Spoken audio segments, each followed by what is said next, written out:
18일 오후 방송된 TV 조선 우리 이혼했어요. 이하 우이혼. 애선 전 남편 이한을 집에서 3주 만에 재회한 이한을 박유선의 모습이 담겼다. 반려견들과 방문한 박유선은 오자마자 안방을 차지했다. 또 단골 세탁소 사장님의 방문에 반갑게 응대하는가 하면 주방 수리까지 나섰다.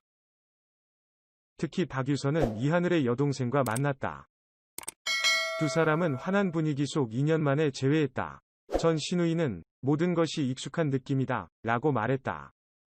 이하늘, 박유선, 전 신우이는 함께 고기를 구워 먹었다. 이하늘은 여동생에게 엄마가 방송 봤냐? 라며 엄마에게 오해하지 말라고 해달라. 합방한 것이 아니다. 보일러가 이상해서 같은 방을 썼다. 우리 자고 그러지 않는다 라고 해명했다. 이하늘과 박유선은 처음 재회한 날 같은 방에서 잠을 잤다.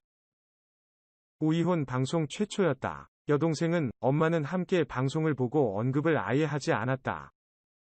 그런데 오늘 엄마가 말했다. 엄마는 둘만 생각하면 마음이 울컥한다라며 울더라 라고 전했다. 이하늘은 이혼 후 혼자 있기가 너무 싫었다. 그래서 여동생한테 같이 있자고 했다 라고 밝혔다. 이어 이하늘은 이혼 후 싫은 점에 대해 안 괜찮다. 안 괜찮은데 주위 사람들에게 괜찮다고 말을 해야 할 것 같다. 안 괜찮다고 하면 실패한 인생이라고 인정해야 한다 라고 털어놨다. 박유선은 악플에 대한 고충도 토로했다. 박유선은 결혼 한 달 전 악플이 많이 달렸다. 오빠가 법적 대응을 하겠다고 했다. 그런데 지금이 때가 아닌 것 같아서 결혼식을 끝나고 하자 했다. 그때 오빠가 SNS에 지를 것 같아서 주변 사람들에게 진정시켜달라고 연락했다. 라고 말문을 열었다. 이하늘은 그때 제정신이 아니었다. 똥물 뒤집어 쓴 느낌이었다. 안 했던 일로 욕을 먹었다. 식구들까지 욕을 먹으니까 힘들었다. 라고 회상했다. 박유선은 그때 서러웠다. 예식을 한 달 앞둔 신부가 이러고 있어야 하는 것이 맞나 싶었다. 순간 번뜩인 게 내가 선수를 치면 오빠가 무시를 못할 것이라 생각했다. 그래서 내 SNS에 글을 올렸다. 그래도 오빠가 멈추질 않았다. 11년 만에 결혼을 하게 됐다. 그런데 오빠가 일주일 만에 가시밭길을 만들었다. 라고 말했다. 이를 듣고 이하늘은 나 같아도 정이 떨어졌을 것 같다. 내가 끌고 갔어야 하는데 내가 흔들리고 있으니까 믿음을 못 준 것 같다. 내가 그릇이 작았다. 결국 나비효과처럼 우리 인생에 영향을 줬다. 라고 토로했다. 최고기는 아버지를 뵈러 울산에 갔다. 최고기 아빠는 너희가 결혼하고 너희가 이혼했는데 내가 요즘 도마 위에 올랐더라. 라고 토로했다. 최고기 아빠는 친구들에게 인생을 헛되게 살았다고 비난을 받았다. 라고 말했다. 최고기는 악플을 받은 이유에 대해 아빠가 빵점짜리 며느리라고 말했다. 라고 꼽았다. 최고기 아빠는 빵점짜리 맞다. 라며 육갯잎이 0점인 이유들을 설명했다. 자신이 신혼집에서 자면 5년 동안 문안 인사도 한 번도 하지 않았다고. 그러다 최고기는 이혼 이유에 대해 아빠가 2억을 줘서 신혼집을 산 것 때문에 아빠에게 돈을 줘야 한다고 생각했다. 대출식으로 갚았다. 그런데 그게 결혼 생활을 하면서 부담이 됐다. 내가 그냥 내 돈으로 했어야 했다. 라고 설명했다. 이를 들은 최고기 아빠는 그동안 내가 헛짓했냐? 내가 돈을 안 줬으면 이렇게 안 됐다는 소리냐? 고 충격을 받은 듯한 표정을 지었다. 그러면서도 최고기 아빠는 너와 육갯잎의 재결합을 원한다. 솔리피 때문이다. 솔리피가 얼마나 불쌍하냐? 재결합을 하면 너희 앞에 안 나타난다. 솔리피가 행복하면 이라고 말했다. 또 최고기 아빠는 육갯잎이 빵점이라는 것은 예의범절 부분이다.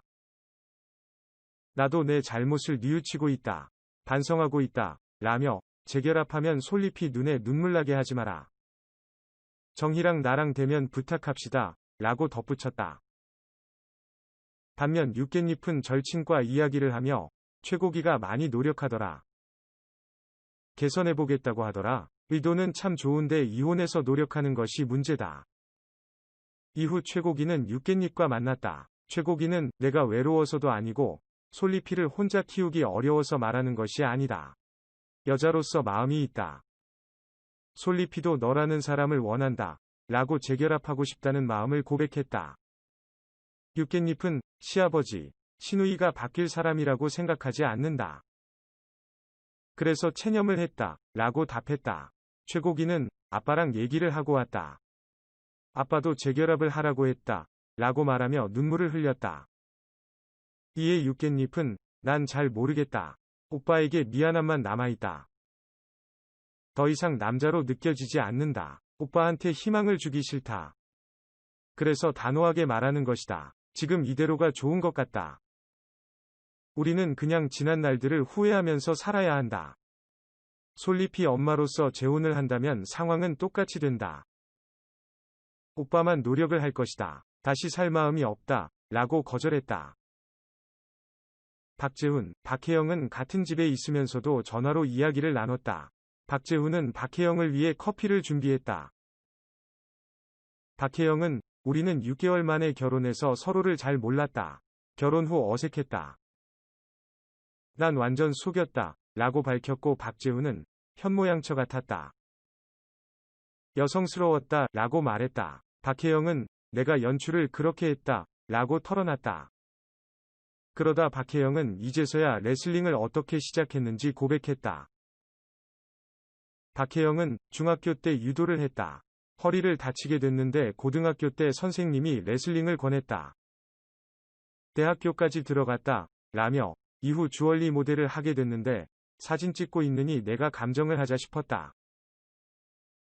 보석 감정을 그렇게 하게 됐고 이상형 남자와 결혼하게 됐다.